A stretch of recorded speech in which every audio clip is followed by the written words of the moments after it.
அந்த வானர சிறுவன் தான் எங்கள் எல்லோரையும் காப்பாற்றினான். மகனே நில்லப்பா. அம்மா, என்ன செய்கிறீர்கள்? என்னை மகன் என்றும் கூப்பிடுகிறீர்கள், என் காலிலேயே விழுகிறீர்கள். நன்றியை இப்படித்தான் தெரிவிக்க முடியும். எங்கள் பெண்களின் மானத்தை காப்பாற்றிய நீ எங்களுக்கு கடவுள் தானப்பா. இந்த பூமியில் ஒருவர் இன்னொருவருக்கு உதவி செய்வது இயற்கையின் நியதிதானே. தானே அம்மா மனிதநேயம். இதில் என்னை கடவுள் என்று சொல்லி உங்களிடம் இருந்து என்னை பிரித்து விடாதீர்கள். நான் விடை பெற்றுக் கொள்கிறேன். எனக்கு அவசர வேலை உள்ளது. மகனே, என் குடும்பத்தாரும் வாழ்நாள் முழுவதும் நன்றி கடன் பட்டிருக்கிறோம். மகனே, நீ தவறாக நினைக்கவில்லை என்றால் நாட்கள் இங்கு இருக்க முடியுமா? நம்முடைய சுயநலத்திற்காக இருக்க சொல்வது முறை அல்ல. ஒரு நொடி இருங்கள். நீங்கள் சொல்லுங்கள் அம்மா. நானது எதையும் மறைக்காமல் சொல்லுங்கள். நாங்கள் எல்லோரும் அனுதினமும் துன்பப்பட்டு கொண்டுதான் இருக்கிறோம். தெய்வம் போல் வந்து நீ எங்களை எல்லோரையும் காப்பாற்றி விட்டாய். ஆனால் ஒவ்வொரு நாளும் அனைவரும் பயத்திலேதான் வாழ்ந்து கொண்டிருக்கிறோம். நாங்கள் வாழும் இந்த கிராமம் மட்டும் அல்ல, இதை சுற்றி இருக்கும் அனைத்து இடங்களையும் அசுரர்கள் பிடியில் வைத்துக் கொண்டு எங்களை சித்திரவதை செய்து வருகிறார்கள். அவதிப்பட்டுத்தான் வாழ்ந்து கொண்டிருக்கிறோம். மகிழ்ச்சியை இழந்து பல நாள் ஆகிவிட்டது. சூரியன் மறைந்ததும் அசுரர்கள் கிராமத்துக்குள் புகுந்து எல்லோரையும் சூறையாடுவார்கள்.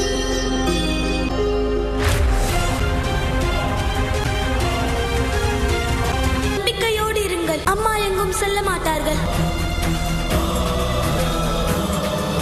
செல்ல ஆசீர்வாதம் அளித்து மீண்டும் குழப்பத்தில் சிக்க வைத்து விட்டீர்களே தந்தையே. அம்மாவை அழைத்து வர தந்தையை எவ்வாறு விட்டு செல்ல முடியும் தந்தையே?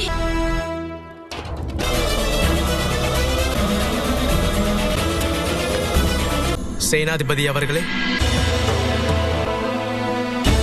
வணங்குகிறேன் சேனாதிபதி. துக்க செய்தியோடு வந்துள்ளேன். நம் இளவரசர் வாலி அசுரர்களோடு கைகோர்க்க முடிவு செய்து விட்டார். அதற்காக ததிமுகன் அவர்களை இலங்கைக்கு போக சொல்லியிருக்கிறார். ஒரு நாளும் இது நடக்கவே கூடாது. என்ன ரூமா, எங்கே செல்கிறாய்? ஒப்பந்தம் பேச அலி அண்ணனின் ஏற்பாடு என்ன? இது சுமேர் மன்னன் குழப்பத்தில் இருந்தார்.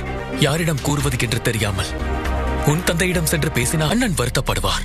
வாலி அண்ணனிடமே சென்று பேசலாம் என்றால் அவர் இதை நம் கேள்விகளை தவறாகத்தான் புரிந்து கொள்வார். அங்கு இன்னொரு புறம் அனுமன் மனிதனை இறைவனாக பார்க்கிறான். இதில் என்ன செய்வது என்று தெரியாது அவர் என்னிடம் வந்து கூறினார். நான் இலங்கை வேந்தனை பற்றி நான் நிறையவே கேள்விப்பட்டுள்ளேன். மிக கொடியவன். அவனோடு எதற்காக ஒப்பந்தம்? இது அநீதி வழி செல்வதற்கு சமம். தந்தை ஒருவரால் மட்டும்தான் அண்ணனின் இந்த பிடிவாதத்தை தடுக்க முடியும் என்று எண்ணுகிறேன். இதோ பாருங்கள், இங்கு நடப்பது எதையும் என்னால் சரிவர புரிந்து கொள்ளவும் முடியவில்லை. எனக்கு தெரியவும் தெரியாது. ஆனால் இங்கு எப்பொழுது இளவரசருக்கு உண்டான தேர்வு தொடங்கியதோ அப்பொழுதிலிருந்து உங்களுக்கும் உங்கள் அண்ணன் வாலிக்கும் இடையே இடைவெளி உண்டாகிவிட்டது. இந்த நிலையில் இதை மன்னரிடம் சென்று தெரிவித்தால் வாலியின் கோபம் அதிகமாகிவிடும். இதைத்தான் வெகு நேரமாக நான் யோசித்துக் கொண்டிருக்கிறேன். என்ன செய்வதென்று தெரியவில்லை. என் கருத்தை கேட்டால் நீங்களும் சேனாதிபதி கேசரியும் ஒன்று சேர்ந்து வாலியிடம் செல்ல வேண்டும். சரியாக தோன்றவில்லை அண்ணா. அப்படி என்றால் வாலிக்கு நன்மை தீமையை புரிய வைக்க வந்திருக்கிறாய். இளவரசே வாலி, தலைமை சேனாதிபதியின் கருத்து உங்களை அவமானப்படுத்த வேண்டும் என்பதல்ல. அவர் சொல்ல வருவது இதுதான்: ஒருவருடைய குறிக்கோளும் லட்சியமும் தவறானால் அது அவர்களுடைய இனத்தையே அழித்து விடலாம். தவறான பாதையில் செல்பவர்கள் லட்சியத்தில் வென்றதாக சரித்திரமில்லை.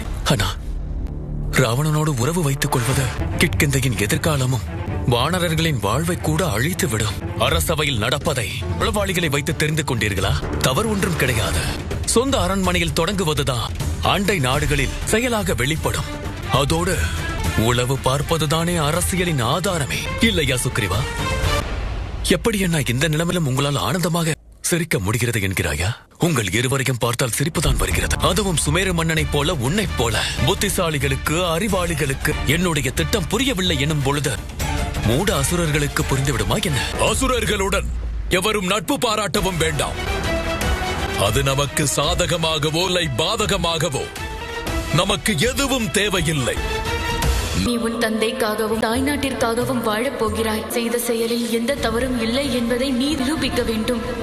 வாழ்நாளில் என்று நீ வெற்றி திலகத்தை உன் நெற்றியில் இட்டுக் கொள்கிறாயோ அன்று நாம் இருவரும் சந்திப்போம். உன்னுடைய மகன் நீதான் அவன் வாழ்க்கையின் லட்சியம் என்று அவன் புரிந்து கொண்டான். உன்னை அடைய வேண்டும் என்ற பிடிவாதத்தில் உன் மகன் அனுமன் எதற்கும் துணிந்து விட்டான்.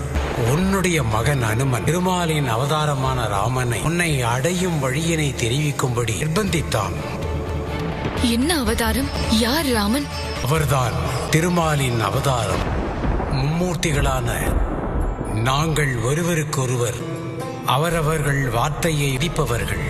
எங்களுடைய இந்த ஒற்றுமையில் தான் இந்த உலகம் உழன்று கொண்டிருக்கிறது. அதனால் இன்று வரையில் ஒருவருடைய வாக்கை மீறுவது கிடையாது. திருமாலின் அவதாரமான ராமனுக்காக நான் உன்னை என் வாக்கிலிருந்து விடுவிக்கிறேன். நீ ஒன்றை புரிந்து கொள்ள வேண்டும்.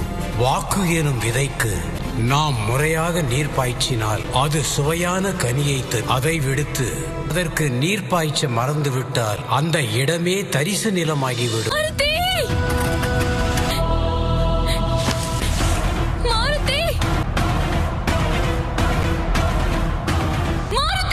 பிள்ளை பாசத்தால் என் மாயையில் சிக்கிக் கொள்வாய் என்று நினைக்கவே இல்லை. என் மாயையால் உருவான அனுமனின் உருவத்தை பார்த்து ஒரே அடியாக ஏமாந்து விட்டாயே.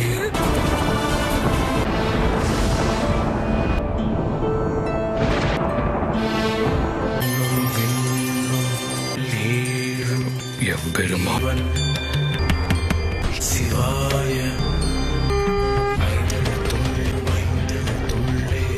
பெருமானே,